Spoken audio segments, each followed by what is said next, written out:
siang, Bu. Selamat siang, Pak. Silakan masuk.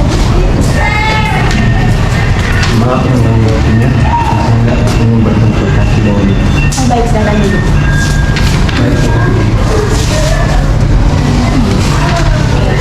Kalau boleh saya tahu, Bapak ada keperluan apa, Pak? Saya disuruh dokter menyuruh saya untuk berkonsultasi dengan ahli gizi di rumah sakit ini. Baik, Bapak. Boleh saya lihat rujukan dan dokternya? Boleh, Bu?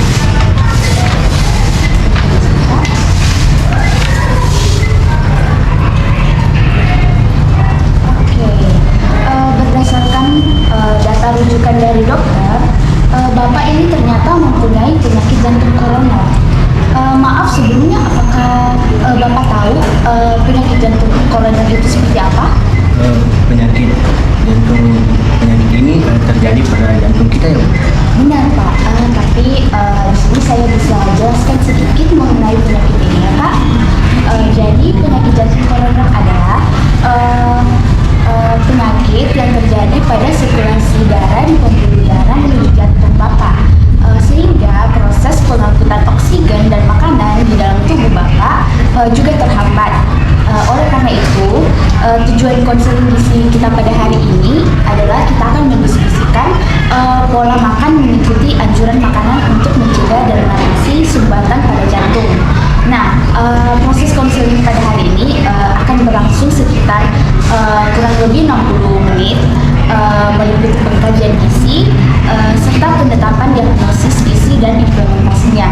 Saya berharap Bapak Noel bersedia untuk bekerja sama demi keberhasilan konseling pada hari ini. Apakah Bapak bersedia?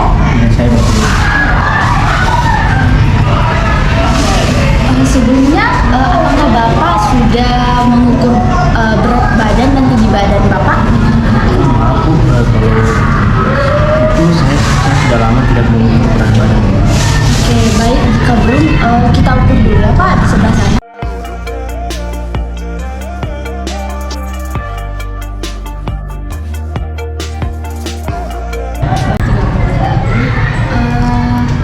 Baik Bapak, dari hasil pengukuran berat badan dan tinggi badan, Bapak memiliki berat badan 80 kg dan tinggi badan 170 cm.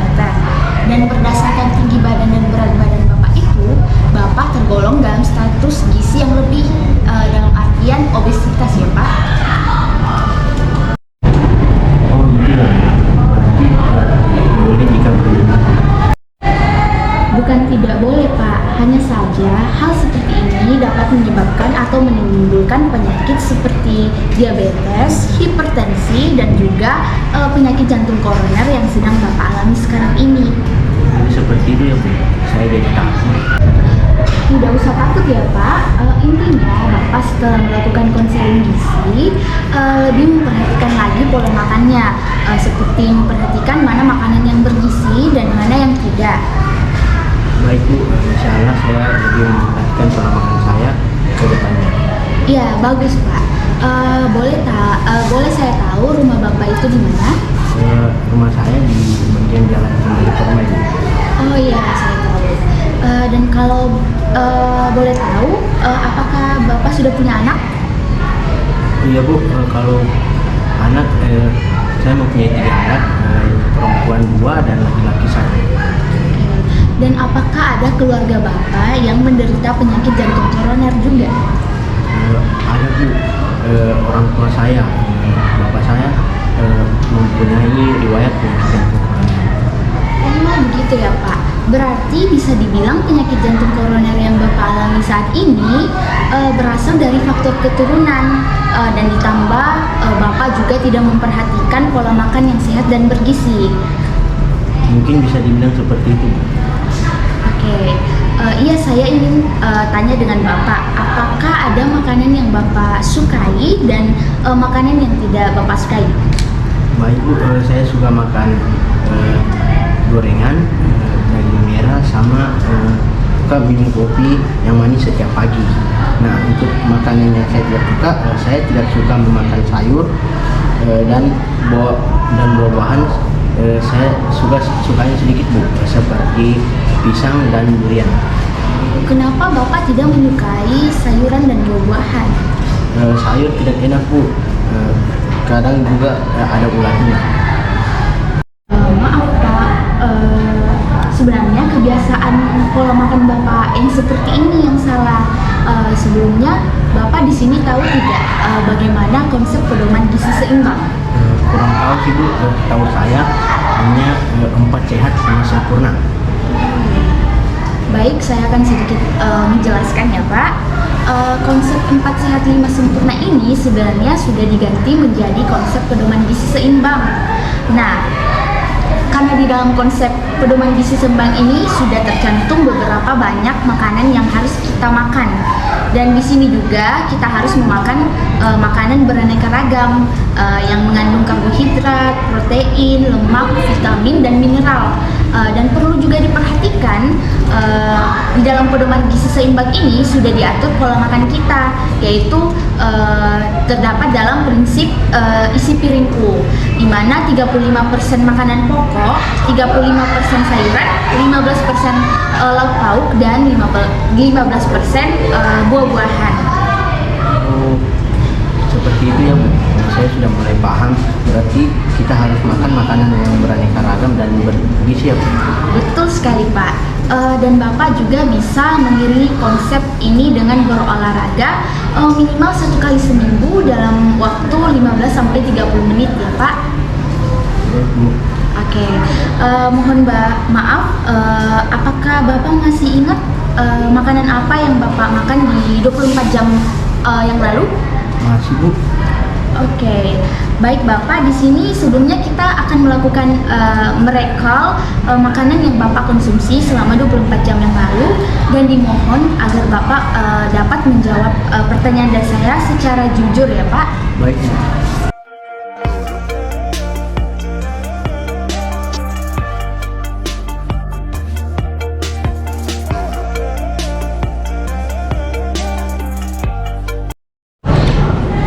Baik, Bapak sudah selesai merekalnya, dan mohon tunggu sebentar ya Pak agar saya hitung dulu kebutuhan energi dan kebutuhan energi yang Bapak butuhkan. Baik Bu.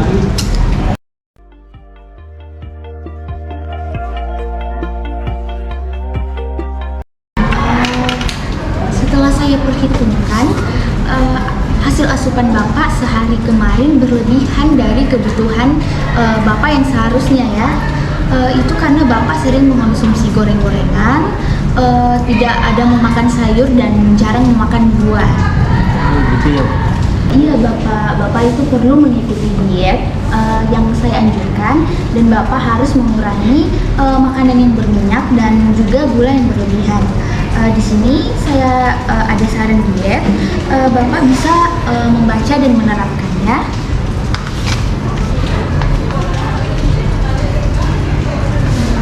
Oh baik Bu, insya Allah saya akan mengubah pola makan saya dengan mengurangi makanan yang berminyak dan juga gula yang berminyak. Oke, benar Pak. Pasti Bapak bisa kok, karena ini juga demi kesehatan Bapak, dan juga diet ini untuk menurunkan berat badan Bapak yang berlebih. Oh, insya Allah saya usahakan.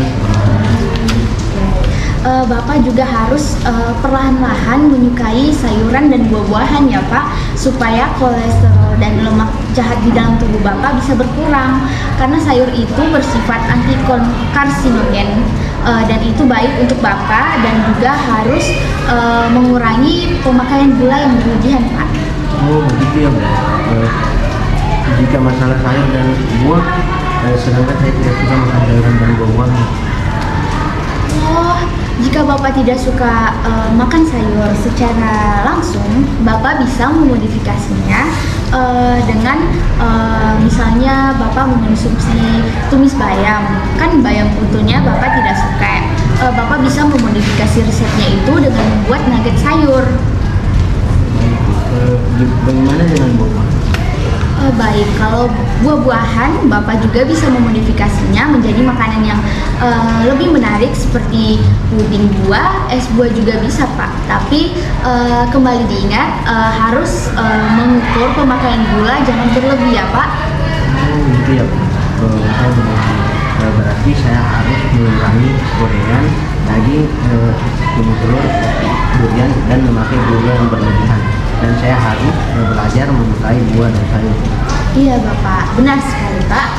Jika masih ada yang belum Bapak pahami, Bapak bisa menghubungi saya di nomor telepon yang tertera pada leaflet tadi. Dan Bapak bisa langsung menanyakannya. Iya Pak. Baik, konseling gizi selanjutnya kita akan merencanakannya 2 minggu lagi ya Pak. Dan proses konseling gizi hari ini telah selesai.